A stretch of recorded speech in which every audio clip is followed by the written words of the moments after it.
Bonsoir à tous. Donc, merci d'être à nouveau fidèles et puis bienvenue aussi aux petits nouveaux pour ce cycle de conférences annuelles, donc en lien avec l'exposition de cette année consacrée à la cartographie et plus globalement à la levée des plans, à l'aménagement des territoires. Donc ce soir, nous sommes ravis d'accueillir Madame Touzery, dont les travaux ont grandement inspiré l'exposition et la publication de cette année, qui va nous faire une communication sur les enjeux politiques de la cartographie du territoire au XVIIIe siècle.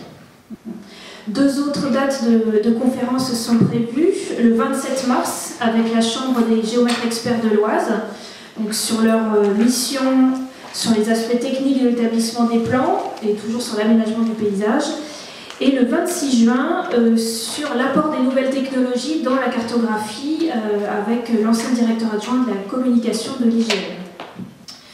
Donc, comme habituellement, je vais laisser la parole à la conférencière et puis ensuite il y aura un temps d'échange, donc questions-réponses avec la salle.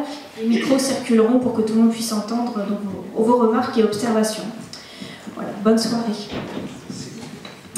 Merci Madame la Directrice. Quelques mots d'abord pour dire que je suis tout à fait ravie de revenir ici où j'ai travaillé longuement il y a maintenant un certain temps. Et à l'époque, on n'était pas aussi bien installés. Il n'y avait pas d'auditorium magnifique comme celui où nous sommes. Donc oui, j'ai longuement travaillé sur les plans d'intendance de l'intendant Berthier de Sauvigny et d'autres, et j'ai élargi mes travaux à d'autres enquêtes cartographiques. C'est pourquoi je vais essayer de remettre cette exposition, cette source aussi, dans une perspective un petit peu plus large pour en saisir tous les enjeux particuliers. Alors, le XVIIIe siècle voit l'essor de la cartographie en Europe, de façon générale, à tous les niveaux. Au niveau des territoires de proximité, avec des terriers seigneuriaux qui se développent, il y en a à côté des terriers dans la salle d'exposition, avec des compois ou cadastres aussi dans le midi de la France qui servent à asseoir la fiscalité royale. Et ces documents vont se doter de façon plus systématique de plans, ce qu'ils n'ont pas du tout au départ, hein. Ce ne sont pas du tout forcément des plans, mais plutôt des listes. Et aussi donc avec la réalisation au XVIIIe siècle d'enquêtes de beaucoup plus grande envergure à dimension cartographique.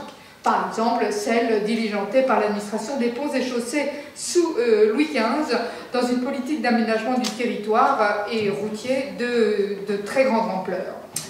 On voit aussi se développer la cartographie au niveau de territoires immenses, des royaumes, des continents, la planète, voire le ciel. En effet, nous avons un contexte culturel de façon large qui est très favorable à l'expansion de la cartographie. Et cette expansion de la cartographie peut s'expliquer par quatre raisons principales. La première, c'est la découverte de nouveaux territoires, depuis Christophe Colomb naturellement, qui rend intéressante, voire nécessaire, la figuration de ces nouveaux territoires. Deuxième raison, les progrès des méthodes scientifiques dans la mesure de l'espace. La troisième raison, et plus matérielle, c'est la démocratisation des supports. Le papier coûte un petit peu moins cher et surtout la gravure va permettre la reproduction en grand nombre et donc l'amortissement du travail initial de cartographie.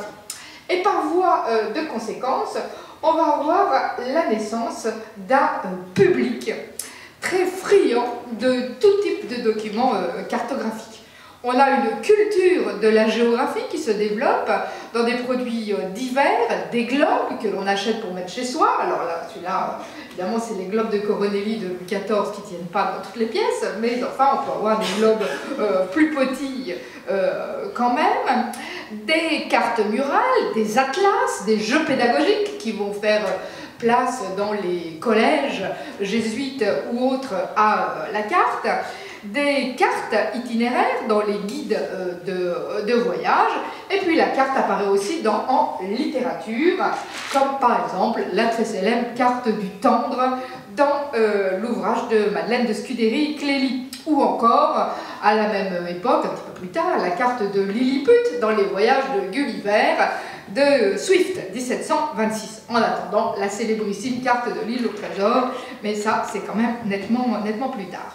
Donc à partir des années 1650, la carte est un objet à la mode, un objet décoratif, un objet culturel, et naturellement, les pratiques politiques vont se saisir aussi de ce nouvel instrument pour des usages extrêmement différents. Alors, des usages très différents au niveau politique, suivant l'échelle choisie. Les cartes réalisées à de très petites échelles, donc sur de très grands territoires, sont surtout des cartes de prestige. Alors c'est évident, quand il s'agit de cartes du ciel, n'est-ce pas, on ne va pas encore dans la Lune, donc ça n'a pas encore beaucoup d'utilité pratique, mais par contre, côté prestige, oui, c'est quelque chose de tout à fait spectaculaire. Donc ça, c'est la carte, une des 6 cartes de l'Atlas céleste réalisée par le père Pardi, qui a été publiée en 1674, financée par le comte de Crécy, qui est ambassadeur de Louis XIV dans l'Empire et qui servait vraiment de réalisation et de prestige. Même perspective pour la carte de la Louisiane, par exemple. Carte dessinée puis gravée par le géographe du roi Guillaume de Lille, 1718. Carte tout à fait remarquable par la compilation d'informations qu'elle présente, mais qui n'est pas d'une utilité folle, puisqu'il y a quasiment personne en Louisiane. Même perspective pour la carte de Cassini.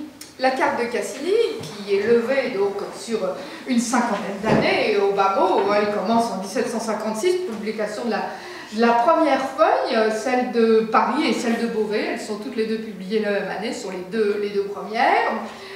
La réalisation s'étalera jusqu'en 1815, mais cette carte-là, c'est une carte qui vise la représentation topographique du royaume, de façon à présenter une géométrie exacte, avec des relevés géodésiques, mais personne ne se promène avec la carte de Cassini dans sa poche, elle ne sert pas à se diriger, elle est surtout descriptive de géographie physique, de distance aussi. Sa problématique, c'est vraiment la topographie. Alors au contraire, les cartes qui vont être réalisées sur des plus petits territoires, et donc à grande échelle, vont avoir non seulement des enjeux beaucoup plus divers, mais des usages beaucoup plus pratiques. La finesse du grain d'analyse va permettre de représenter autre chose que la topographie. Donc c'est là, dans ces cartes de petits territoires, que va naître la cartographie thématique qui vise à répondre à des questions.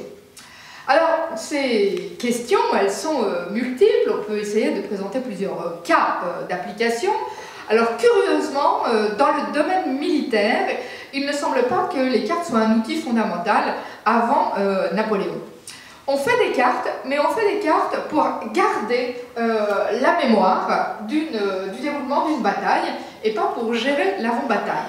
Typiquement, celle-ci, qui nous représente en fait deux batailles sur le même plan. Alors vous voyez ici, donc on a la carte en 1600 qui représente une situation en 1693 et ici le même endroit en 1734. Donc il se trouve que on a eu le même champ de bataille et vous voyez des petits dépliants là, donc là il est plié et là toc je l'ai relevé. On peut comme ça voir la différence.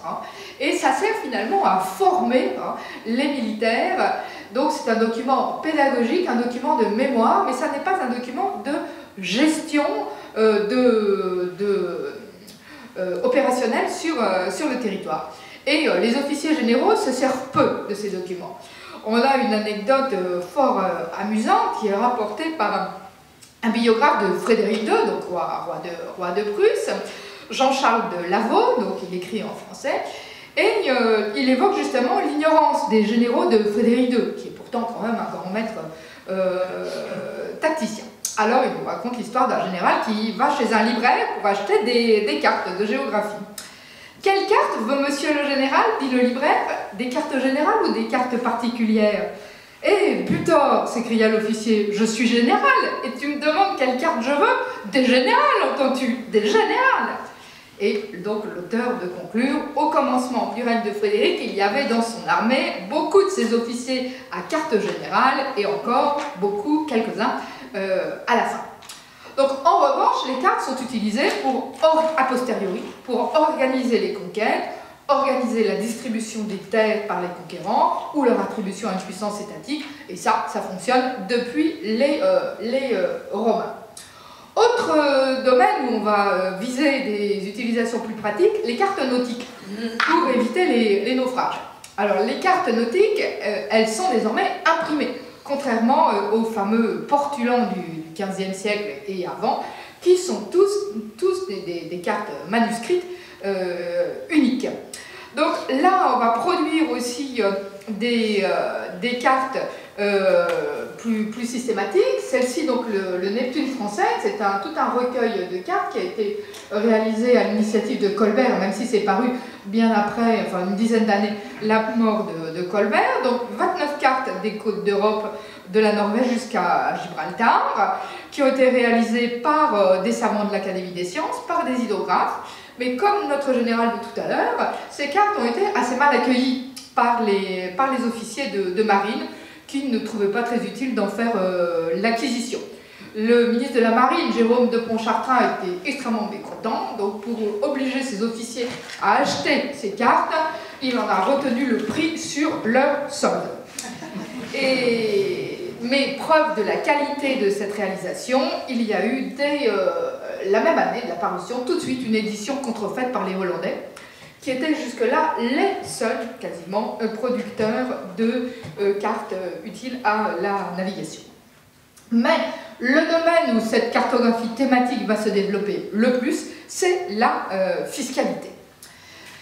Elles vont aider à résoudre les problèmes financiers, du moins on l'espère, de la plupart des souverains d'Europe, qui tous ont été engagés dans la guerre de 30 ans, 1618-1648, qui marque vraiment un changement d'échelle dans les conflits militaires en Europe, qui se joue avec des corps d'armée de plusieurs centaines de milliers d'hommes et dont l'entretien, l'armement coûtent des sommes absolument énormes. Donc tous les souverains d'Europe sont à la recherche de moyens pour mobiliser davantage de ressources de leurs sujets pour pouvoir financer ces nouveaux conflits.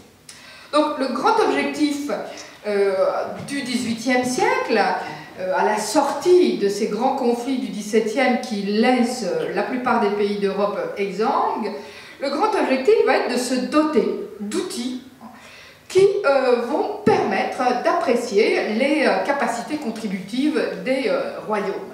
Et dans ces outils, les cartes vont se tailler la part du lion.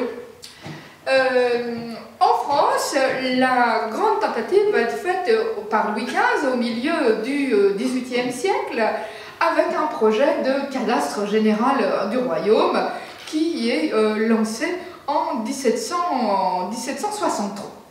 Alors, dans le cas présenté, la question est que veut-on imposer ou qui veut-on imposer? Et combien aussi subsidiairement peut-on imposer le contribuable? Alors, de la réponse à cette question, qui veut-on imposer, que veut-on imposer, va dépendre la nature des documents produits et le type d'enquête. Alors, en France, on peut donner deux réponses à cette question.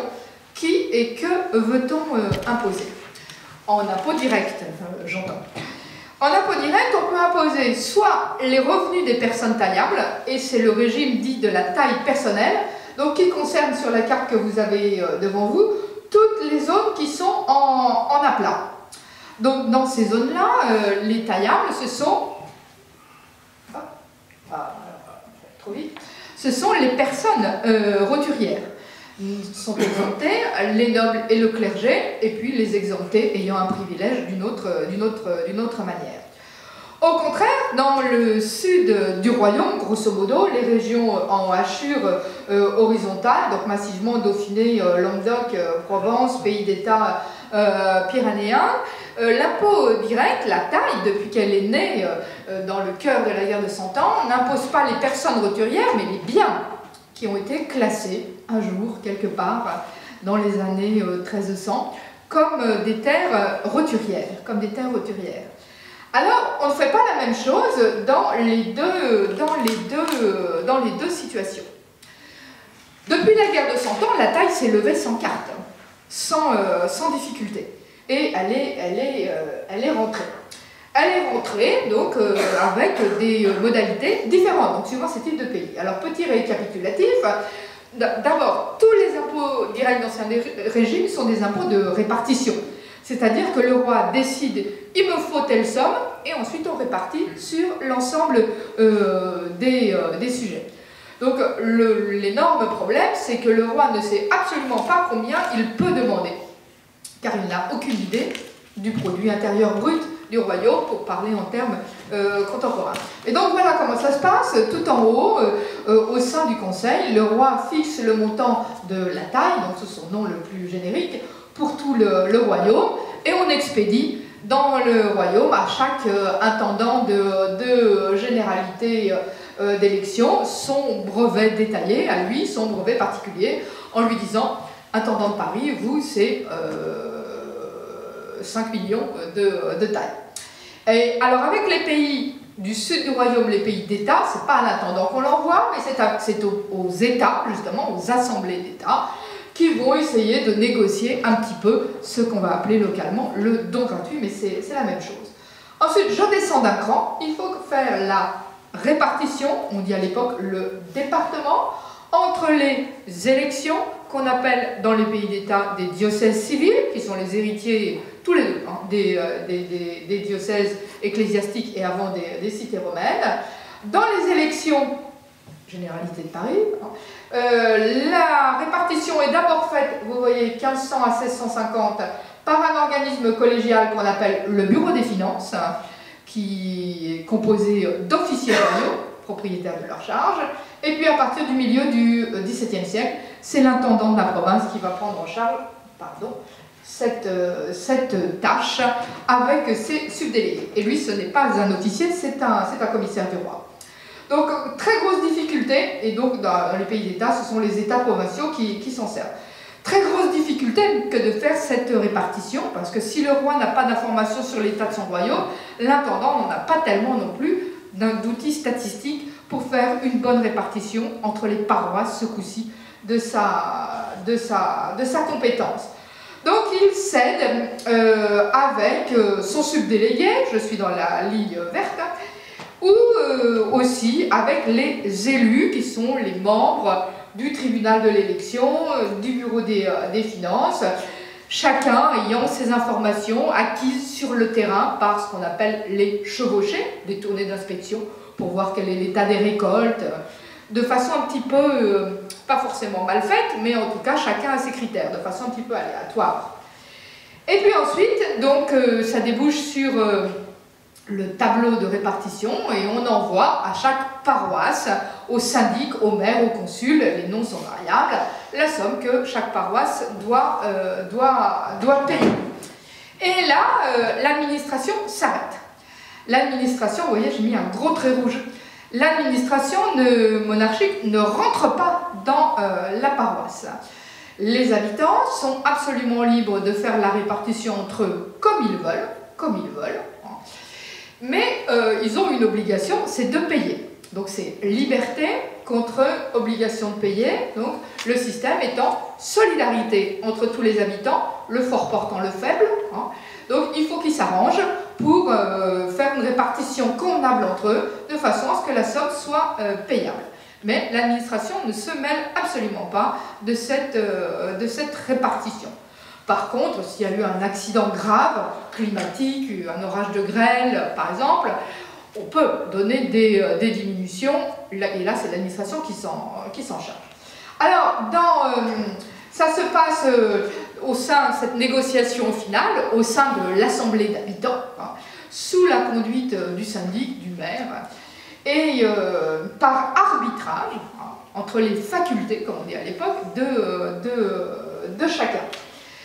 Et donc, par une discussion, tout simplement, hein, dans les pays de taille réelle, où il s'agit de personnel, comme ici, où il s'agit de prendre en compte les facultés de chacun, Et ça se passe bien, parce que chacun connaît son voisin, et chacun sait à la poule près ce qu'a le voisin, et tout le monde a intérêt à ce que ça se passe bien, puisque si l'un ne paye pas assez, c'est l'autre qui va payer à sa place. Donc le système fonctionne plutôt bien. La preuve, c'est qu'en fait, il n'y a quasiment pas de contentieux, parce qu'il y a des recours prévus, naturellement, pour contester la répartition si on n'est pas content. Dans les pays du Midi du Royaume, ça se passe avec un outil spécifique qui est justement le cadastre, ou compois, puisqu'on impose la propriété dans ces régions. On peut se baser sur une liste, sur un dénombrement des propriétés. Mais pas chez nous, puisqu'il y a loin que la propriété qui est imposée, tout est imposé. Chez nous, enfin dans les pays d'élection, c'est un impôt sur le revenu des personnes physiques, exactement comme notre impôt à nous, sur le revenu. Dans le sud du royaume, c'est au contraire un impôt foncier, donc vous voyez, ils s'appellent tous les deux tailles, mais c'est pas la même chose. Et au final, quel document à l'administration? Ça, c'est-à-dire une liste avec le nom des personnes, et puis à côté, la liste, les cotes de taille, c'est-à-dire la somme que chacun doit payer. Vous voyez ici en chiffres romains qui vont être utilisés extrêmement longtemps. L'administration ne peut rien faire avec ce genre de document, elle ne peut faire aucune vérification. Donc c'est pareil hein, pour les pays de taille réelle, où bon, il y a un document à la base qui est ça, c'est le compois, vous voyez, c'est pas un plan, hein, ce sont des descriptifs de parcelles, là, qui ensuite vont éventuellement s'accompagner de plans, mais le plan est redondant, en fait, le plus important, c'est la liste. C'est la liste. Donc, ce que souhaite l'administration, c'est contrôler ce qui se passe à la base, et avoir des explications sur ces fameuses listes, et la façon dont sont imposés les gens. Elle souhaite contrôler, d'abord dans une perspective de justice, en disant, parce qu'il y a une conviction très largement partagée dans tous les milieux administratifs, c'est que c'est sûrement très mal fait. L'administration ne s'en mêle pas, ça ne peut être que mal fait, c'est sûrement très injuste, il y a sûrement du favoritisme, il faudrait aller y mettre bon ordre. Ça, c'est vraiment un présupposé typique qui n'a aucun fondement, mais qui justifie, si vous voulez, l'intervention. Alors qu'il n'a aucun fondement, il ne faut pas exagérer, il y a sûrement des petites injustices, mais la marge de manœuvre est très limitée. Hein. Le collecteur est très encadré, il change tous les ans, il y a des mesures de rétorsion précises, donc les choses se passent plutôt pas mal à l'intérieur de la paroisse. Mais même en dehors de ça, en dehors de cette perspective de justice qui est mise en avant, naturellement, pour justifier cette tentative d'intrusion dans la paroisse, l'idée c'est aussi quand même de savoir quelles sont les facultés justement, qu'est-ce qui fonde cette liste, et est-ce qu'on ne pourrait pas demander un petit peu plus, après tout, quand on connaîtra les revenus des personnes. Et c'est donc dans cette optique que Louis XV ordonne ce cadastre général du royaume à la sortie de la guerre de 7 ans, à une époque où le trésor est dans une situation tout à fait critique.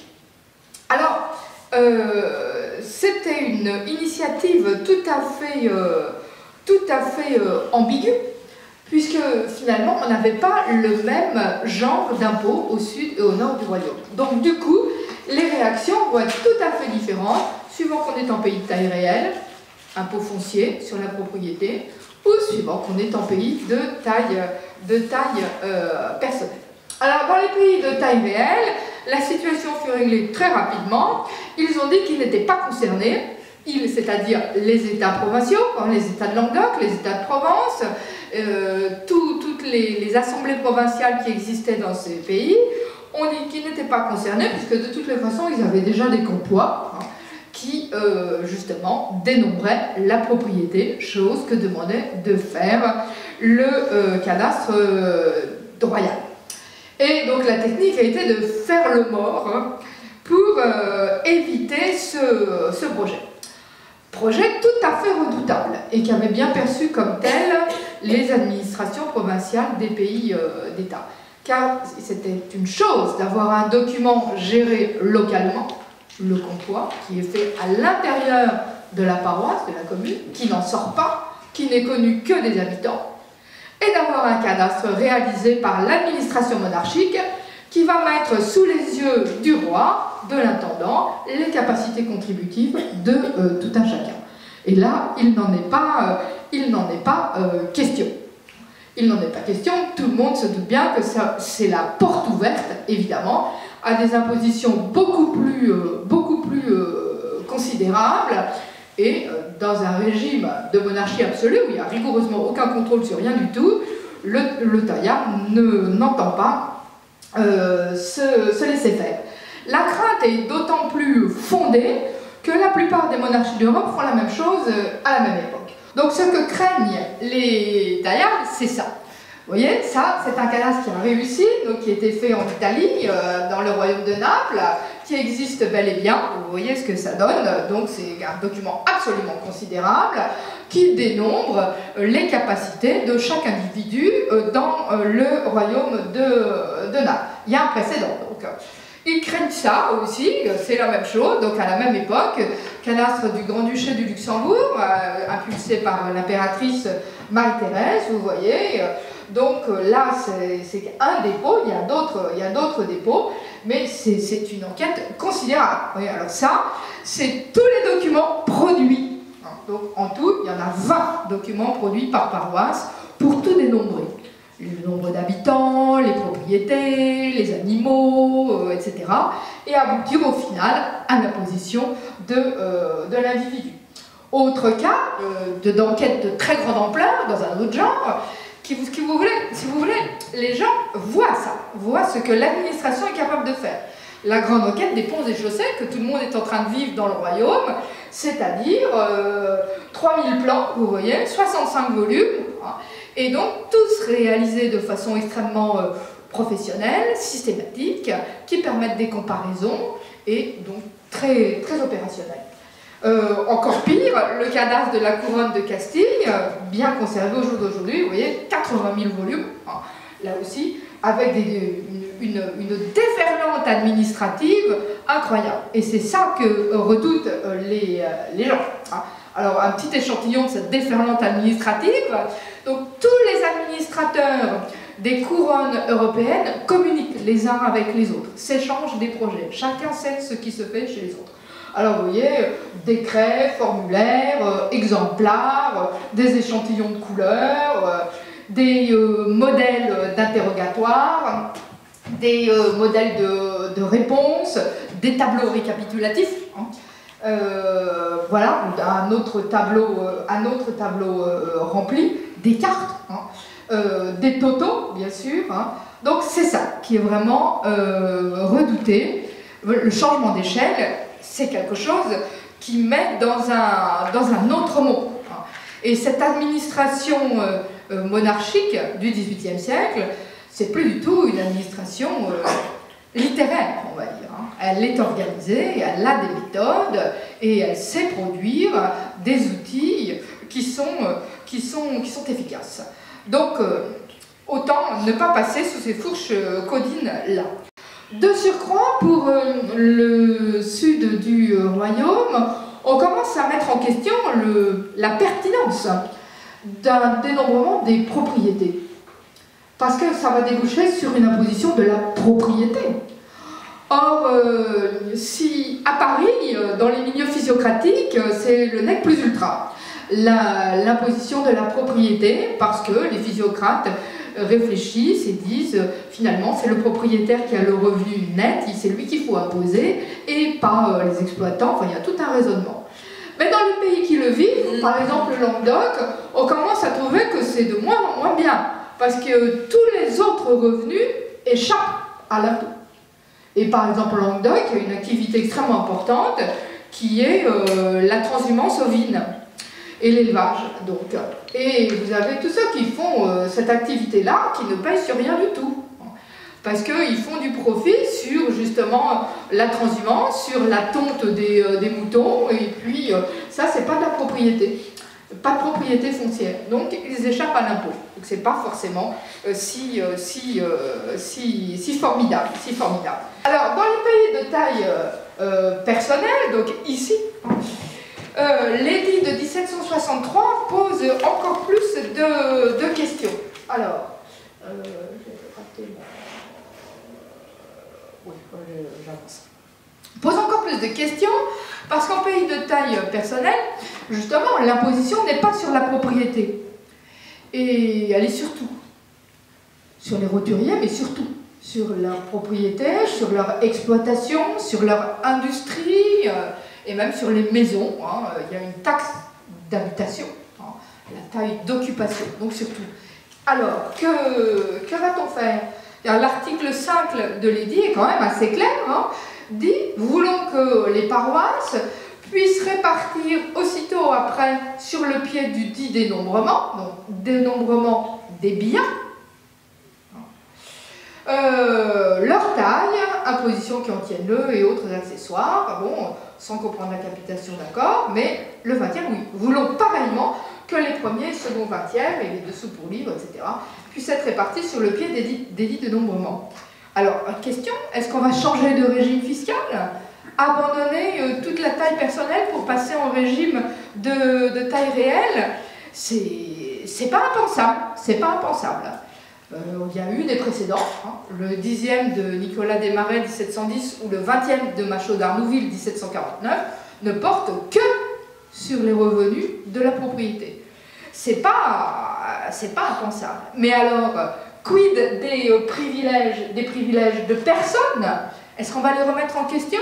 L'article 1 peut poser des questions, puisqu'on dénombre les biens de tout le monde, y compris les princes de notre sang ecclésiastique, nobles et privilégiés. Alors, à la fin de l'article, on dit bien que c'est sans préjudicier aux privilèges. Oui, mais quand les biens des privilégiés vont être mis sur le papier, est-ce qu'on va pouvoir résister longtemps à la tentation de les imposer? C'est pas absolument évident. Donc, grande méfiance de la part des taillables, de la part des privilégiés. Les parlements se déchaînent, remontrance contre remontrance, lettre de justion. Finalement, au sein même du gouvernement, on s'aperçoit que c'est un projet extrêmement dangereux parce qu'il risque ni plus ni moins que de faire sauter toute la structure d'Ancien Régime. Si on supprime les privilèges, est-ce que... comment ça va se passer, Si on n'impose que la propriété, comment ça va se passer? C'est très risqué, très risqué. Du coup, donc 1768, on remet le projet à plus tard. Vous voyez, sagement, Laverdy constate que cet objet demande les plus mûres réflexions. Et puis aussi que ça génère une dépense considérable. Donc, on ajoute ce projet de cadastre général. Pourtant, il y a eu des plans. Et on en a donc une série juste dans la pièce d'à côté. Alors, la monarchie n'a pas abandonné le souci de se doter d'outils pour mieux asseoir l'impôt. Mais elle l'a fait dans la perspective justement de mieux asseoir plutôt que de mieux connaître. Et dans ce cas-là, elle a agi au niveau qui était de sa compétence, c'est-à-dire sans entrer à l'intérieur des paroisses, mais en restant à l'entrée des paroisses. Donc en ne cherchant pas à dénombrer les propriétés ou les revenus des personnes, mais en essayant d'avoir une vision globale des paroisses qu'il s'agissait d'imposer, troisième étage de la répartition. Et là, ça a donné des cadastres par masse de culture, tout à fait différents des cadastres parcellaires qui étaient envisagés dans le projet de 1763. Alors, ces cadastres par masse de culture là, étaient tout à fait faisables. D'abord, ils ne demandaient pas des compétences techniques extravagantes. Ce ne sont pas des plans qui sont faits par des gens de l'Académie des sciences. Ce sont des plans qui sont faits par les arpenteurs de campagne. Il fallait beaucoup de monde pour faire tout ça quand même. Rien que la généralité de Paris, c'est 2000 paroisses. C'est 20 000 km², il faut beaucoup de monde. Donc les arpenteurs qui ont été mobilisés sont les héritiers des arpenteurs romains. Ils utilisent exactement les mêmes techniques qu'eux, donc les chaînes, hein, il y en a une à côté, les équerres, hein, avec quelques outils un tout petit peu plus perfectionnés comme le graphomètre, il y en a un à côté aussi, mais qui sert juste à viser de façon plus commode. C'est pas du tout une révolution. Et l'outil théorique, le seul vraiment indispensable, c'est le théorème de Pythagore. Donc, c'est le seul que je connaisse en tout cas. Donc, le carré de l'hypoténuse hein, est égal à la somme des carrés des deux autres côtés. Donc, au mieux, l'instrument le plus technique que peuvent avoir nos arpenteurs, ça va être des tables, des sinus et cosinus, mais c'est tout. Donc, c'est pas très compliqué. Et on voit très bien sur les plans comment les arpenteurs ont travaillé par triangulation. Et vous verrez que certains ont laissé leurs traits sur leur plan, des petits traits tout fins au crayon. Et quelquefois les angles aussi, les mesures d'angle. Hein. On mesure un côté, on mesure l'autre côté. Et le troisième, hein, on l'a en appliquant le théorème de Pythagore. Donc c'est assez simple et ce sera possible. Donc on va rentrer dans ces sources, donc avec les plans qui sont ici naturellement, donc en vert tous les plans commandés par l'intendant de Berthier de Sauvigny qui sont conservés, et donc, c'est un petit bout de la généralité de Paris, vous voyez, nous sommes là, hein. C'est grand quand même, hein. Mais l'intendant a réussi dans son projet. Il n'a pas été le seul dans le royaume à demander ce genre de démarche. Hein. En Alsace, on a un cadastre aussi par masse de culture, tout à fait analogue et magnifiquement conservé, qui existe toujours. Alors, que montrent ces plans? Ces plans vont montrer la topographie, mais de façon normalisée, puisque l'idée c'est de pouvoir les comparer les uns avec les autres. Il y a donc des consignes extrêmement strictes qui ont été données par l'arpenteur-chef, hein, qui est un arpenteur de Pontoise, Pierre Dubray, et qui est l'inspecteur des arpenteurs, qui figure dans l'Almanach royal et qui pilote tout cela. Et il a levé 8 plans dans ce département. Alors, les instructions se portent d'abord sur le fait qu'il s'agit de mesurer les masses de culture. Donc, dire combien il y a de terres labourables, de vignes, de prés, de bâtis, de friches, de forêts, hein, de autres s'il y a.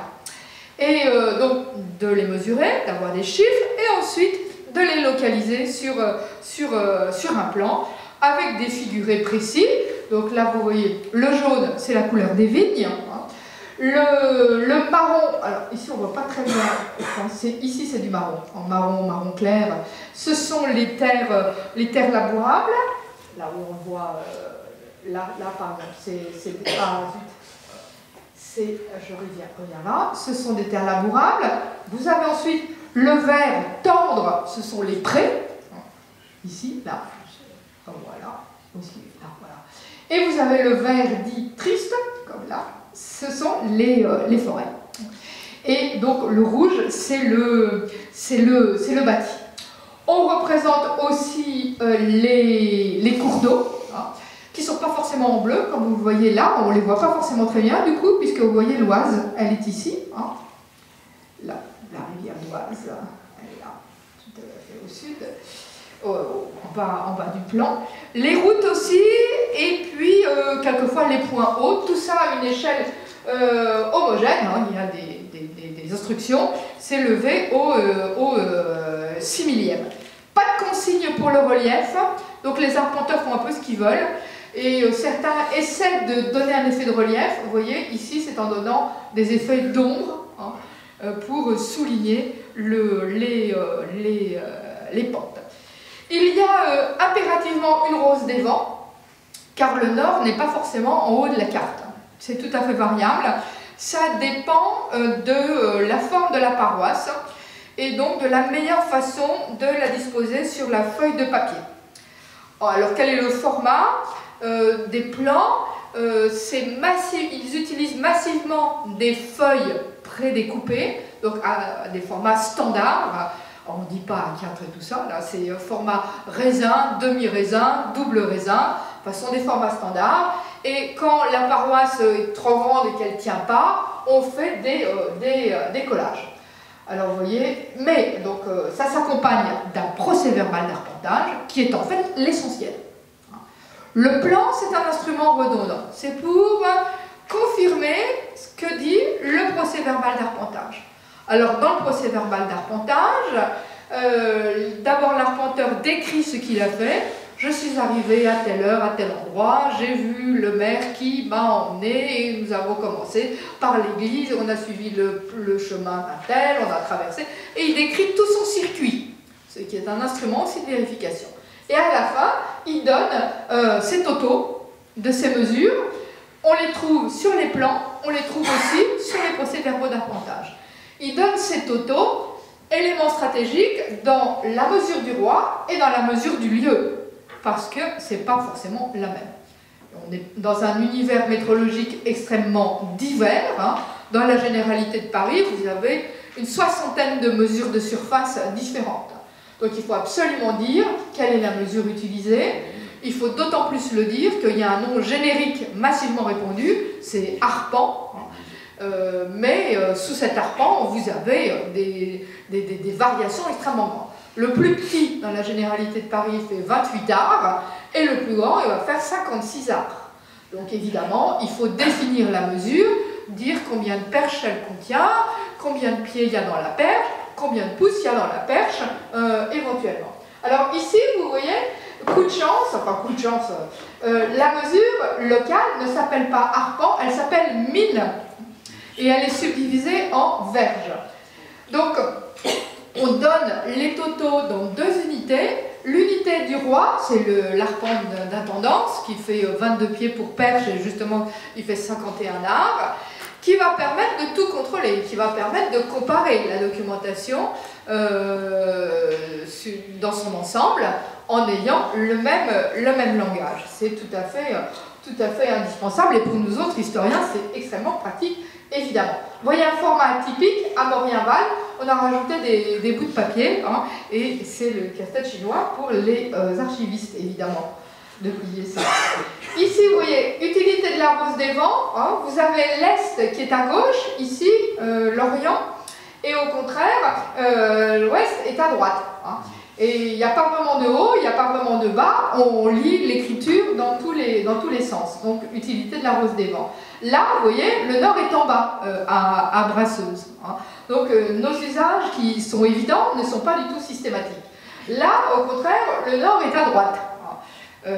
Donc, évidemment, ça permet bien de se localiser. Alors, qu'est-ce qu'on mesure? Normalement, tout, y compris des terrains qui ne sont pas imposables, c'est-à-dire y compris les forêts. Et donc là, c'est ce que vous voyez sur la carte de Chantilly. Bien entendu, la forêt de Chantilly, qui appartient au prince de Condé, n'est pas taillable. Mais on la mesure quand même. On la mesure quand même parce que la logique dans les pays de taille personnelle, c'est qu'il n'y a pas de terre exemptée par nature, comme on a en Languedoc, par exemple. Donc toute terre est susceptible de devenir taillable. Si le prince de Condé vend un bout de sa forêt à Mathurin-du-Bois, qui lui est taillable et se met à l'exploiter, c'est un bûcheron, etc., il pourra être imposé. Donc c'est justement ça qui est inquiétant, parce que ça donne quand même une vision très globale de l'ensemble du territoire. Donc comme vous voyez, il n'y a pas de fantaisie décorative. Les seuls endroits où on peut s'exprimer un petit peu, c'est dans les roses des vents, justement. Hein. Donc c'est tout à fait modeste comme fantaisie. Ça n'a rien à voir avec des terriers de prestige, justement, de certaines seigneuries. Là, c'est très standardisé. C'est en ça qu'on rejoint la documentation espagnole, par exemple. Hein, et on voit bien ce que c'est le rouleau compresseur de l'administration. Donc avec une charmante petite lune ici, là, dans cette rose des vents. Alors, évidemment, les habitants sont tout à fait inquiets. Encore que les arpenteurs, ils les connaissent bien souvent, hein, ce sont des gens du coin, enfin des gens comme eux, hein, ce ne sont pas des savants, hein, ce sont vraiment des praticiens, des gens de terrain hein, qui recourent souvent pour des affaires de bornage, de voisinage. Donc, ils sont plutôt bien accueillis, mais il y a quand même quelques exceptions, comme vous voyez, hein, ce que constate l'arpenteur de Hêtre à Pont-Sainte-Maxence. Hein, et m'ont dit que tout cela n'était que pour leur apporter de la taille et du 20e et qu'en conséquence, ils ne voulaient point signer. Donc, voilà. Et à Montépillois, là, les habitants refusent de signer le PV sans l'accord du prince de Condé, qui évidemment ne va pas signer. Donc ils étaient méfiants parce que devant l'usage qui allait être fait de ces plans, ils étaient inquiets aussi de cette masse documentaire qu'ils risquaient de voir arriver. Et ils avaient bien raison, parce qu'était quand même mobilisée toute une équipe, alors on n'était pas encore dans la couronne de Castille, mais quand même, hein, dans la réalisation de ce qui était un projet de réforme fiscale bien au-delà hein, de ce simple, si j'ose dire, hein, de ce simple cadastre. Donc l'intendant avait mobilisé toute son équipe dans ce projet qu'il honorait, hein, d'essayer de mieux répartir l'impôt entre les 2000 paroisses de la Généralité de Paris. Donc il voulait absolument avoir une vision plus globale de chacune des paroisses. Vous voyez, ça fait quand même du monde, puisque dans l'administration centrale de Paris, donc on décompte 76 personnes, organisées en bureaux, il y avait 12 bureaux. Vous voyez, notre ingénieur géographe, il est bien cité. Ça, c'est l'organigramme que j'ai fait à partir de l'Almanach royal, qui est le bulletin administratif de l'époque. Et puis, dans le terrain, si j'ose dire, vous avez quand même 300 personnes environ, hein, entre les arpenteurs, 83, j'en ai compté, qui a chacun un porte-chaîne au moins. Donc, c'est au moins une, deux ou trois personnes, plus les subdélégués, qui sont les subordonnés directs de l'intendant, 34 personnes, hein, les greffiers, des commissaires spécifiques pour cette opération, les commissaires aux tailles, hein, des commissaires généraux, des commissaires particuliers et sans doute des estimateurs. Donc une grosse équipe mobilisée sur ce plan. Et est arrivé ce qui devait arriver, c'est-à-dire la déferlante administrative, avec tout un jeu de documents extrêmement divers qui rendaient compte de façon très approfondie des capacités contributives globales, bien sûr, globales, de chaque paroisse, mais quand même. Alors, exemple de documentation, ce qu'on appelle le procès-verbal extrajudiciaire. Donc, il y en a un par paroisse, donc établi par un commissaire aux tailles, qui va décrire par le menu la paroisse. Ici, c'est une paroisse de Seine-et-Marne, Chaume. Donc, je tourne les pages.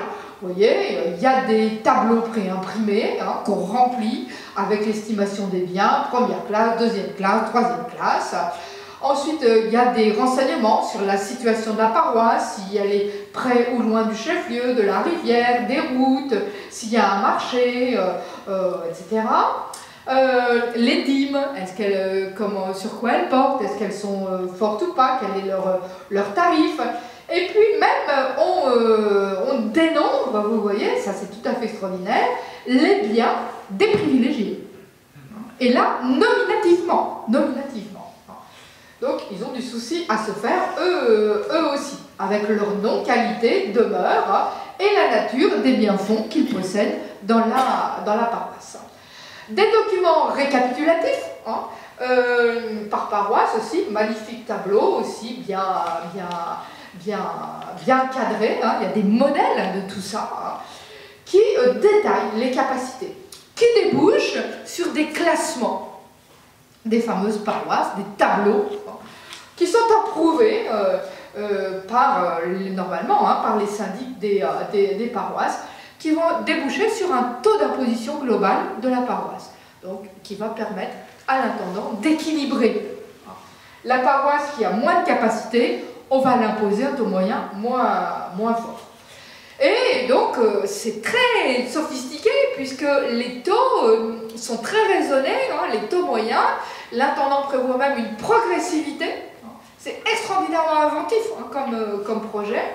Vous voyez là, donc j'ai la table à droite, la table originale telle qu'elle est imprimée dans les documents du 18e, et puis je l'ai retapée pour que ça soit plus clair. Donc grosso modo, le taux d'imposition, il va du plus bas 1,25%, donc sur la valeur des terres labourales, jusqu'à 20%. Donc c'est vraiment tout à fait bien fait. Et puis, il y a des documents de synthèse, hein, là vraiment, on se croirait en Castille ou à Naples, c'est vraiment le même genre de projet. Alors le voilà, il est là, celui-là, dans la vitrine qui est ici, parce que ce document de synthèse qui récapitule tout pour toute la généralité de Paris, il est exceptionnel. Il y en a eu probablement pour les 22 élections de la généralité, probablement, mais on n'en a gardé qu'un seul, et donc il est là. Il est là, vous voyez, il est tout à fait beau, il est donc frappé aux armoiries des Berthier de Sauvigny, donc c'est un taureau, ça se lit, normalement il est rouge. C'est d'or un taureau cabré de gueule chargé d'étoiles d'argent rangées en bandes. Et là-dedans, donc vous pourrez regarder après, moi je l'ai entièrement photocopié, vous avez les résultats de toute cette enquête. Donc, pas paroisse par paroisse, mais subdélégation et élection, qui vous donne tout. Alors, et qui va déboucher naturellement sur l'imposition théorique, parce qu'on ajuste ensuite en fonction des possibilités, d'abord de ce que demande le roi chaque année, et puis de la situation réelle. Mais c'est très impressionnant. Par exemple, vous voyez, là je zoome, les taillables exploitent tant d'arpents, les exempts font valoir tant d'arpents, il y a tant de friches, les chemins, les rivières, les maisons, total du territoire. Ou alors, dans la paroisse, combien il y a de... Dans l'élection, combien il y a de paroisses? Ici, c'est donc l'élection de... C'est la subdélégation de... Je ne sais plus laquelle, Drancy. Enfin, il y a 156 paroisses, le nombre de feux, hein, le nombre de orsins, le nombre de chevaux, le nombre de vaches, le nombre de bêtes à laine. Donc, vous voyez, c'est une enquête qui a un caractère économique aussi, hein, extrêmement poussé. Et voilà, donc synthétiser les renseignements qu'on a vus tout à l'heure sur les procès-verbaux extrajudiciaires faits de façon plus littéraire par les commissaires hautains. Voilà, vous voyez, exemple de tableau, là c'est tous les prêts par exemple, qui sont classés par valeur, hein, les colonnes, hein, et pour toute la généralité de Paris. Alors, au final, est-ce que ça a fait quelque chose, cette tarification de la taille, puisque c'était à ça que devait servir toute cette campagne? Donc vous voyez, les plans s'intègrent dans toute une production documentaire. Alors, oui, on peut dire que ça a marché. Vous voyez, j'ai fait une vérification sur le document final, qui est le rôle d'imposition, pour voir sur la durée si ça va améliorer la répartition, donc si finalement le taux va plutôt baisser ou pas pour les imposables. Alors, on le voit à un seul endroit, le résultat, on le voit là. On le voit là parce que... vous voyez qu'en haut, vous avez le total de la courbe supérieure, le total de ce qui est demandé à la paroisse. C'est un peu technique, donc je ne le détaille pas trop. La courbe du dessous, c'est le principal de la taille, sur lequel se greffe tout un tas d'accessoires. Et en bas, donc c'est le taux. Donc pour que ça marche, il faut, enfin pour que la réforme était positive du point de vue du taillable, il faut que la courbe d'en bas descende quand les autres montent. Et c'est bien ce qui se passe. Effectivement, en 1787, vous voyez que les courbes commencent à diverger. Hein. Et effectivement, notre récapitulatif, il est de 1785. Donc on peut considérer que c'est à ce moment-là que l'arpentage est presque complètement fini. Hein, parce que les dernières communes, paroisses, elles ont été arpentées en 1700, même en 1790, la dernière. C'est à ce moment-là que ça commence à faire de l'effet. Le taillable est-il reconnaissant? Pas du tout. Pas du tout, pas du tout. Et au contraire, il proteste. Il proteste, et il proteste en particulier dans les cahiers de doléances. Hein. Vous voyez donc les cahiers en rose, c'est les cahiers conservés. Et en rouge, c'est ceux où il y a une protestation explicite contre toute cette réforme de la taille de la taille tarifée. Pourquoi il n'est pas content? Il n'est pas content du tout parce que ce que veut le taillal, comme l'a bien dit le grand Tocqueville, évidemment, c'est pas du tout payer mieux, c'est payer plus du tout. Et donc le sujet, ce n'est pas d'améliorer la taille, hein, et c'est là qu'on touche très très bien du doigt comment la monarchie est complètement enfermée dans son système. Il ne s'agit pas d'améliorer la taille, hein, il s'agit de revoir complètement le système. Et qui est injuste, avec ces forêts qui ne payent rien, avec ce système de privilèges, avec le fait que 30% des terroirs échappent complètement à toute forme d'impôt. Donc c'est ça qui ne va pas. Et donc, avec son œil tout à fait extraordinaire, Tocqueville l'a très bien vu parce que vraiment, il nous décrit très précisément ce qui se passe dans cette généralité de Paris, et il a vu hein, ces documents. Donc dans les contrées qui avoisinent Paris, la levée de la taille était devenue plus régulière, plus modérée, plus égale, c'est sûr, que dans le reste de la France. Il faut lire le règlement qui l'améliore en 1772, c'est le règlement de Berthier de Sotteville. Si l'on veut comprendre ce que pouvait alors un intendant pour le bien-être, comme pour la misère de toute une province. Vu dans ce règlement, l'impôt a déjà un tout autre aspect, de telle sorte que l'on dirait que les Français ont trouvé leur position d'autant plus insupportable qu'elle devenait meilleure. C'est absolument certain. Donc je m'arrête là pour en espérant vous avoir montré quelles étaient les contradictions vraiment politiques liées à ce type de documentation, et surtout les dangers, les problèmes, hein, les problématiques nouvelles aussi que le simple document cartographique à lui tout seul soulevait. Je vous remercie de votre attention. Merci pour cette présentation bien détaillée effectivement des différents documents produits et de leur utilisation. L'archiviste est fasciné et en même temps effrayé par le cadastre de Castille de 80 000 volumes. Voilà, c'est beaucoup plus modeste ce qu'on a lié au plan d'intendance de Berthier de Sauvigny. Donc comme indiqué tout à l'heure, voilà, des micros vont circuler pour poser des questions, faire des remarques, observations. Je vous remercie de bien attendre d'avoir le micro pour que tout le monde puisse entendre votre question ou vos remarques. Bonjour et merci pour la conférence.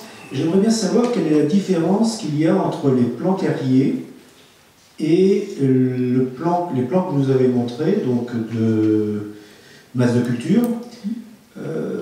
Ils ont à peu près le même graphisme, ils sont à peu près de la même époque.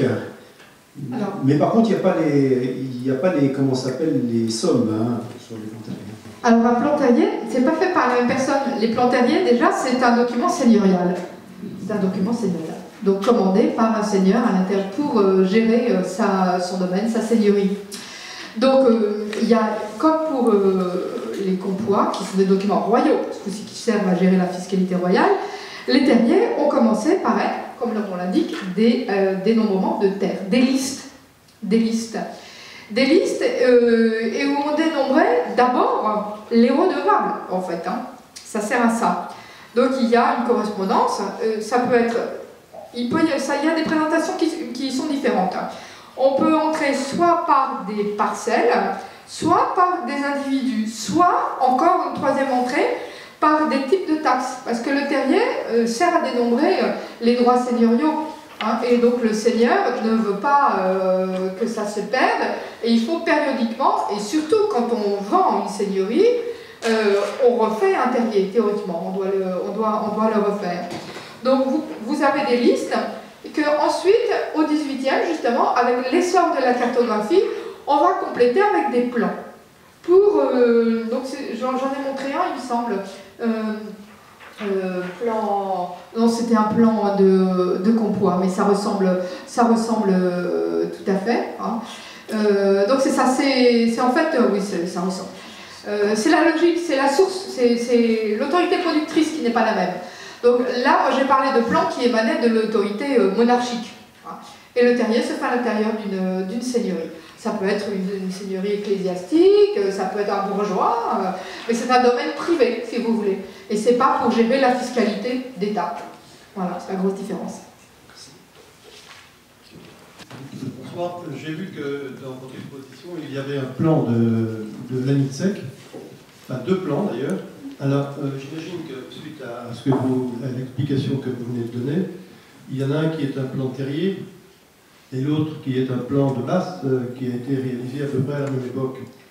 Est-ce que vous avez le souvenir de ces 2 plans sur la commune de l'ANISEC? Alors, j'ai jeté un œil là tout à l'heure. J'ai bien vu qu'il y avait des plans terriers.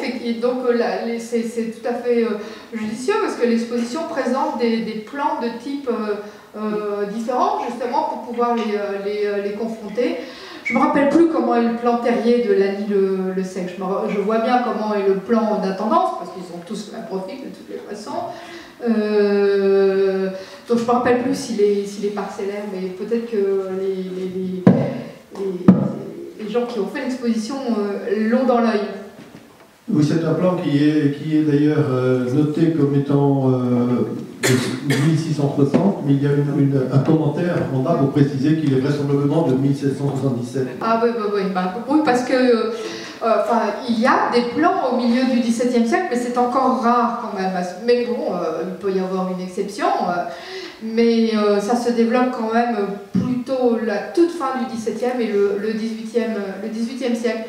C'est vraiment lié en fait à un changement d'attitude mentale qui est le souci de vouloir voir dans l'espace les choses.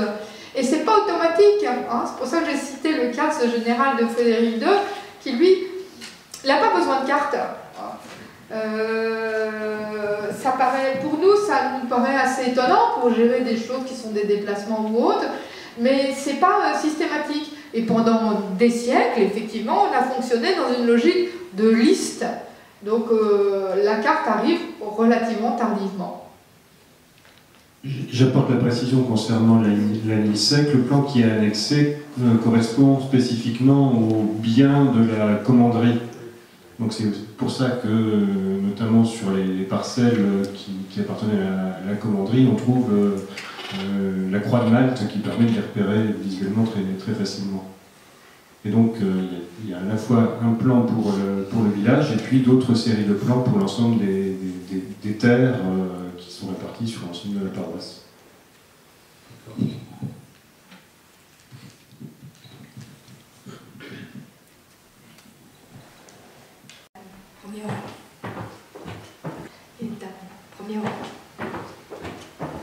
Alors j'en profite pour signaler, je fais ma publicité, je ferai des soldes, que si jamais il y a des personnes qui sont intéressées encore par mon dictionnaire des paroisses de la Généralité de Paris, j'en ai apporté 2 volumes qui me restaient. Donc, il y a tous les relevés de tous les plans d'intendance, et puis il me restait 2 atlas aussi que j'ai apportés.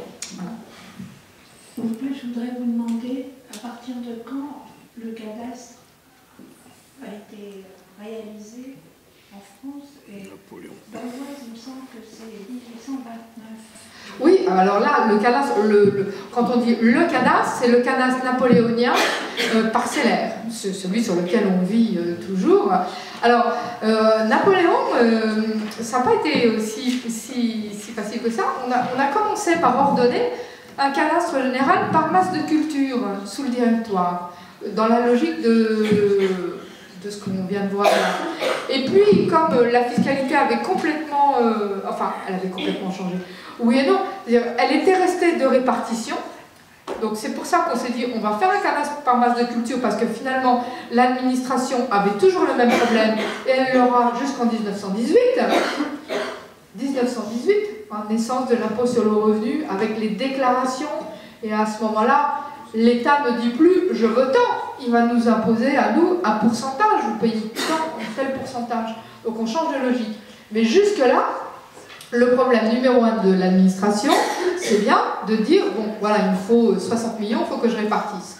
Donc on avait commencé par commander un cadastre national par masse de culture, et là qui était faisable, parce que révolution, égalité devant l'impôt, etc. Mais on s'est rendu compte rapidement que c'était pas le bon document dont on avait besoin et qu'il fallait effectivement un cadastre parcellaire qui dénombre la propriété, puisque la Révolution supprime tout impôt sur le revenu, qui est la taille personnelle, qui reviendra donc en 1918, et n'a établi qu'un impôt foncier sur la propriété, et puis la contribution mobilière sur la valeur du loyer. Et le principal, c'était l'impôt foncier. Donc on avait absolument besoin d'un document dénombrant la propriété, d'où le lancement, 1807, c'est la date de l'ordonnance de Napoléon, qui commande ce cadastre national parcellaire, mais effectivement qui va mettre 50 ans pour se faire. C'est très très long, puisqu'on mesure parcelle par parcelle, c'est considérable. Hein. Pour la région parisienne, qui a été levée en premier, et puis qui aussi est très bien pourvue en personnel quand même, hein, avec des écoles, enfin, il y a des gens de bon niveau, il y a un vivier. Elle est levée vers 1825, donc c'est ça, c'est ce que vous dites, 1829, pour ici c'est à peu près ça. Mais bon, il est achevé juste avant la Révolution de 48, par là, dans les années, tout début des années 1850. Hein. Et après, on va faire les mises à jour régulières, bien sûr, qui sont indispensables pour ce type de document. Alors, il se trouve qu'aux archives départementales de l'Oise, on conserve à la fois les plans d'intendance qui sont présentés dans le cadre de l'exposition, mais on a aussi d'autres, des plans qui correspondent à la même chose, mais on ne trouve que le tracé. Et certaines fois, on n'a pas du tout le plan d'intendance et uniquement le tracé sans les appâts de couleurs, ou certaines fois, on a également les deux. Est-ce que vous avez une explication qui correspondrait à la méthode de réalisation de ces plans? Oui, c'est-à-dire qu'il y avait plusieurs étapes. Il y avait d'abord il y avait la levée sur le terrain, ou le lever plus exactement sur le terrain, qu'il fallait absolument mettre au net, ensuite rentrer au sec. Et donc il y avait sans doute plusieurs versions, hein, et la première sans les couleurs, et puis la dernière lavée, hein, donc puisque là c'est pas du document imprimé, c'est du document manuscrit, donc tout est fait au lavis. Et on n'a pas forcément tout gardé. Là, c'est l'histoire de la conservation des documents, purement et simplement. Le cas se présente aussi dans d'autres dépôts d'archives, dans l'Yonne, par exemple, hein, où on a perdu le document en couleur, et on n'a plus que le tracé. Et quelquefois même, le document en couleur complet était en très très mauvais état. Et quelqu'un l'a décalqué en quelque sorte pour avoir, je pense à un plan d'une commune de l'Essonne qui est comme ça, il n'y a que les tracés, et la personne qui l'a fait, donc je sais, il y a la date dessus, je ne me rappelle plus, a écrit dans les carrés, ici jaune, ici vert, sans mettre les couleurs. Donc, et là, pour le cas de Lyon, de l'Essonne, je veux dire, on a le document original qui est vraiment dans un état totalement épouvantable. Donc ça veut dire qu'on a eu besoin, ou l'envie, ou le souci de conserver la mémoire de ce document. Ils n'ont pas tous été bien conservés.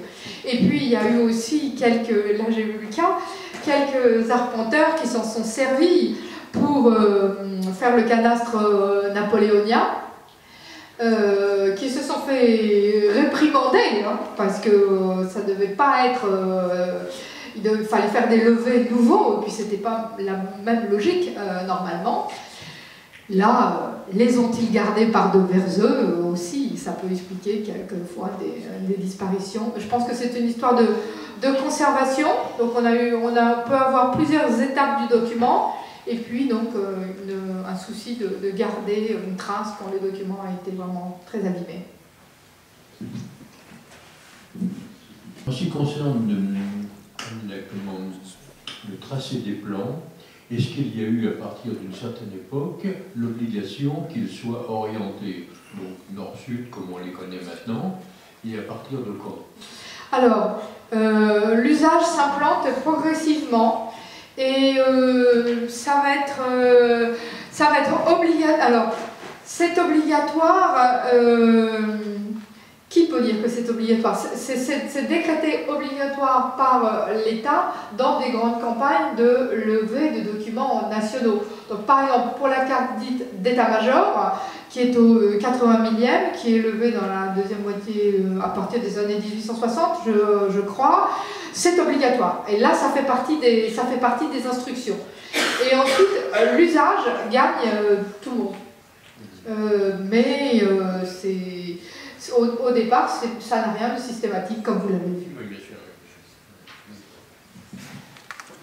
J'étudie la cartographie sur Chambly et il y a des plans, par exemple il y a un plan de 1780 qui est un plan assez précis, qui ressemble d'ailleurs un peu au cadastre Napoléon, et il y a des abréviations dessus, des petites lettres dans les maisons, des M, des E, des choses comme ça. Est-ce qu'il existe un glossaire de ces abréviations ou est-ce que il y a un document, des documents qui donnent le détail de ces abréviations? Alors, Pierre Dubray, l'intendant-chef, avait interdit les abréviations, justement, pour que tout le monde, mais il y a quand même qui l'ont fait. Moi, je répondrais le père de Dainville. Donc, François de Dainville, deux particules, plus loin Dainville, D-A-I-N-V-I-2-L-E, a publié dans les années 1960, quelque chose comme ça, un livre qui fait autorité, toujours au jour d'aujourd'hui, et qui s'appelle « Le langage des géographes », et qui répertorie justement tous les symboles et, j'espère pour vous, les abréviations. Ça fait longtemps que je ne suis pas plongée, mais c'est tout à fait possible. Et d'une. Pour une étude plus récente, qui répertorie aussi toute une liste d'abréviations, vous pouvez regarder, alors je ne sais pas si c'est en détail, s'il y a une publication en ligne, mais en tout cas ça existe, la thèse qu'a fait Stéphane Blond, blond comme les cheveux blonds, sur justement l'atlas dit Truden, dont je vous ai montré une photo, celui-là. Donc c'est la grande réalisation de l'administration des ponts et chaussées, pilotée par l'intendant Truden, et il a dépouillé les 3000 plans, et grâce à la photographie numérique, maintenant il a pu faire une étude extrêmement fouillée de tous les figurés. Donc dans sa thèse, il y a un répertoire de tous les figurés, comment on fait, parce que là il y a eu beaucoup de consignes aussi données, c'est du travail d'ingénieur, pour en représenter une rivière, un pont, ceci, cela. Et il a fait un relevé systématique de tous ces figurés. Donc il y a aussi des abréviations là-dedans, certainement. Voilà. Mais le père de Dainville étudie des documents cartographiques très divers, donc vous pouvez peut-être y trouver votre bonheur. Merci. Une question, puis ce sera la dernière pour moi. Dans les plans de Chambly disons, du milieu 18e, peut-être début, ils ne sont pas datés, on s'aperçoit qu'il y a, contrairement aux plans plus modernes, il y a un certain graphisme, une certaine patte de l'arpenteur. On voit que si on trouve des plans différents, on a l'impression que c'est la même personne qui a fait le plan, parce qu'il y a les couleurs sont les mêmes, les lettres sont les mêmes. Est-ce qu'il y a comme ça, est-ce qu'il a été repéré des sortes de, comment dirais-je, de touches de tel ou tel arpenteur? Alors, pour les plans Berthier, c'est d'autant plus facile à identifier que les plans sont tous signés. Donc, c'est comme ça, vous pouvez comparer les plans d'une même personne, vous avez le nom de celui qui l'a fait. Et oui, on peut repérer à l'intérieur pourtant d'instructions très contraintes, une patte, comme vous dites, quelqu'un qui va très bien soigner le relief, qui est un espace de liberté justement, les roses des vents, les petits détails, ou faire son jaune un peu plus foncé, ou faire ses lettres un peu plus noires ou un peu plus grandes, ou comme ça.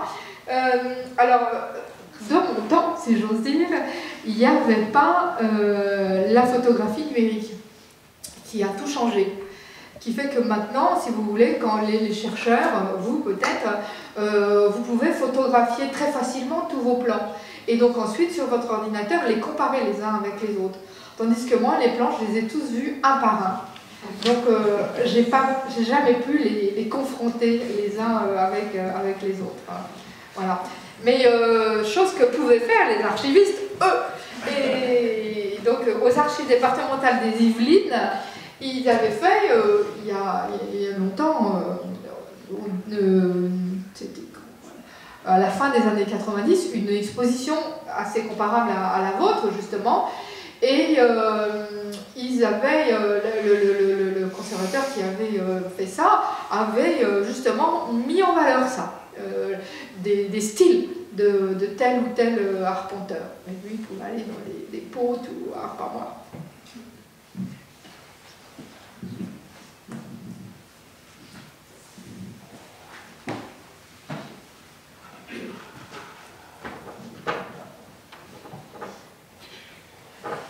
Par exemple, j'avais noté j'avais montré une petite photo, mais c'est la seule fantaisie que j'ai relevée. Il n'y en a pas beaucoup. Là. Mais c'est très joli. Alors, c'est tout à fait à la fin.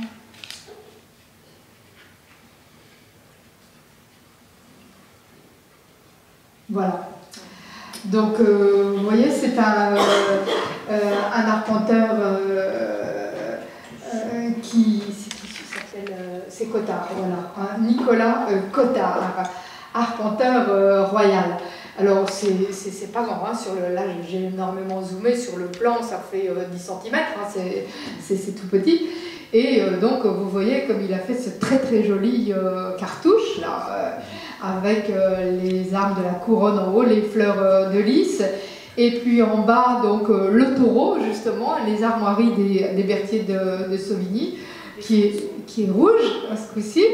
La couronne sur les armoiries Berthier de Sauvigny, ça c'est fantaisiste, ils ne sont pas titrés, les Berthier, mais c'est pour assortir à la couronne royale, probablement. Et puis c'est très joli avec ces outils agricoles en bas, et puis les... Mais bon, c'est totalement exceptionnel. Et là, il fait ça dans la commune de la paroisse de Ouassery en Mulsien, c'est actuellement en Seine-et-Marne, parce qu'il est chez lui. Il est chez lui, donc il l'a particulièrement bien soigné. Et il en a soigné une deuxième, c'est celle-ci, c'est la seule, hein, qui est la paroisse de Vared, qui est pas très loin, qui est à 10 km, une douzaine de kilomètres. Et alors, je ne sais pas pourquoi, il faudrait avoir des gens du coin là, hein, qui me diraient si la belle-mère de Cottard habite Vared, par exemple, quelque chose comme ça. Et celui-là, il est amusant parce que vous voyez qu'il a été réutilisé, et ça se voit, pour le cadastre de Napoléon, puisqu'il y a écrit ici, hein, les sections. Section C, section B, section D, chose qu'il n'y a pas du tout sur les plans Berthier. Et je soupçonne, je n'en ai aucune preuve, il faudrait voir, que c'est au moment de la réutilisation pour le cadastre qu'on a rajouté les aigles, parce que ça c'est un motif qui n'est pas du tout présent sous l'Ancien Régime, hein, en France en tout cas, les aigles. Voilà, mais c'est les deux seuls... là, il y a une personnalité, c'est sûr, qui s'affirme.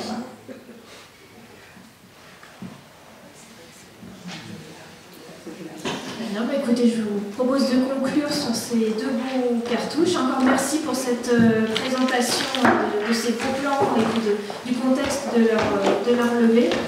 Et donc je vous donne rendez-vous pour la prochaine conférence donc, sur l'émission et les travaux menés par les géomètres experts avec donc, la présence du président de la Chambre des géomètres experts de l'Oise. Voilà. Bonne soirée et à très bientôt. Voilà, donc vous pouvez jeter un œil.